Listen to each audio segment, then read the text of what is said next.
Your Sims kids don't look like their parents anymore. You haven't changed anything. The update dropped and suddenly genetics just seems off. It's not your save, it's the patch, and there is a specific reason that MCCC genetics break after every major update. I know exactly which settings got reset, so let's fix it. When a Sims 4 patch drops, two things happen to MCCC. 1, the game auto-disables the script mods. 2, if you updated MCCC to match the patch, your Offspring settings will sometimes reset to default. Both of these things make genetics feel completely broken. The first step is go into Game Options, Other. Confirm that Enable Custom Contents and Mods and Script Mods Allowed are both ticked. If they're off, that's your whole problem. Turn these two settings on, hit Apply Changes, then exit your game completely, reload your game, and you'll be done.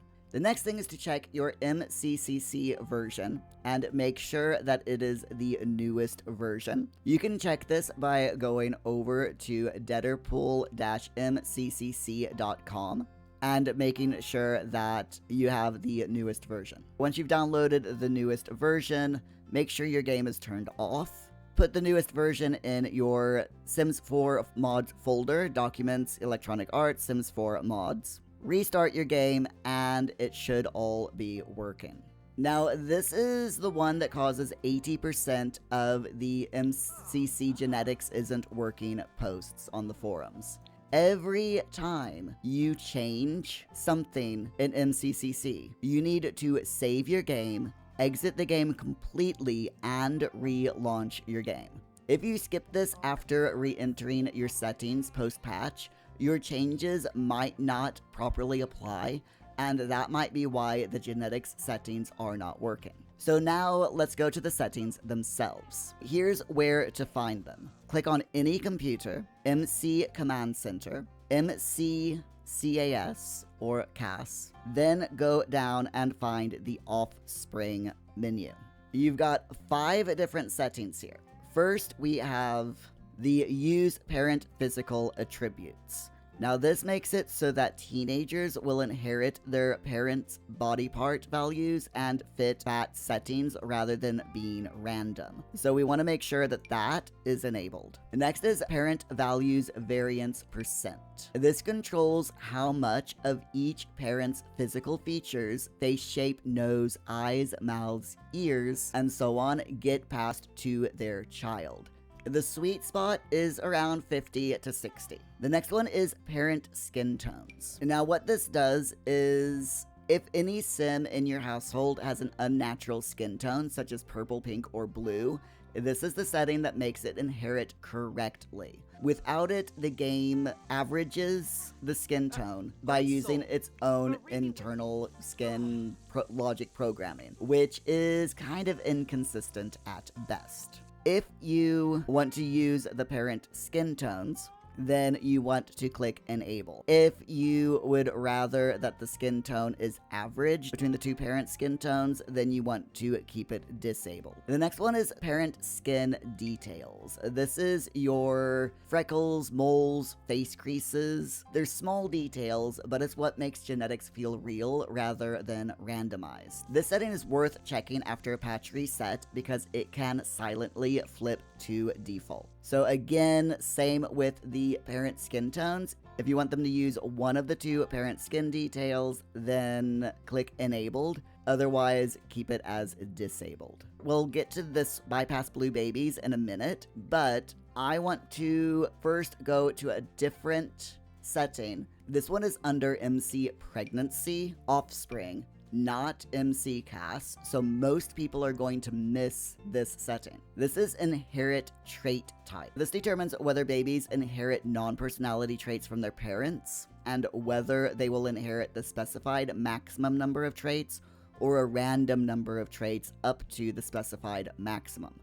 And now, by default, this is checked as inherit no traits. By traits, we mean things like logic, comedy, mischief. If your Sims children are getting completely random traits with no connection to their parents, this is why. Let's say your parent Sim is maxed out in logic. It makes sense that their children are also going to get that logic trait because they're going to be raised by someone with high logic. So a quick check before we continue, you have hit the subscribe button, right? Also, you notice up here in the notifications it says a game restart is required for the setting change to take effect. Do not restart your game yet because there's another setting that a lot of people either don't know exists or they ignore it completely because they don't understand what that is. That is the bypass blue babies setting. Here's what this setting actually does. If you have hybrid Sims, such as an alien-human cross or any Sim with a non-human life state, the game can generate babies with unexpected skin tones. Blue babies is the game's internal name for that outcome. This setting bypasses the game's logic and lets MCCC's inheritance rules take over instead. As it says here in the settings, if this is enabled, hybrid babies will not be blue, green, or purple, but will always have normal human shades. In other words, if you're playing a realistic or legacy save with no alien Sims, you can leave it as is. But if you've got hybrids in your game, then you might want to have it enabled. Otherwise, you'll get babies with skin tones that match neither parent, and it will look like a bug when it's actually the game behaving exactly as EA intended. I know some of you are still deciding if MCC genetics is worth the setup. Vanilla genetics uses preset blending, no skin tone inheritance control, no trait inheritance control, no variance adjustment. Children often look like they came from Create a Sim randomization, not from two specific people. MCCC replaces all of this with percentage-based inheritance. You set the rules, the game follows them. If you care about your family tree actually looking like a group of relations instead of a group of random people, it's worth the 5 to 10 minutes to go through these settings and change them according to what you want the game to do. Now, before you go, and this is the most important thing in this video, do not age your Sims in CAS if you're using MCCC genetics. Aging them in Create a Sim uses the game's vanilla genetic system, not MCCC's. All of those settings we just configured will not apply in Create a Sim. You'll end up with a young adult who looks nothing like their child self, and it will feel like the mod broke when it's actually the game overriding it. So age up your Sims in-game by baking them a cake and blowing out the candles, or just letting them age up on their own. If you've done all of this and genetics is still broken, you'll want to check your mod conflicts. The most common one is MCCC running alongside a mod that has its own pregnancy or genetic systems, such as Wicked Whims, Wonderful Whims, anything in that lane.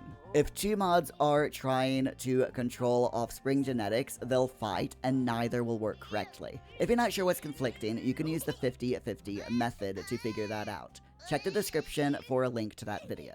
And if you're worried about whether the new marketplace is safe to buy from, check out this video next.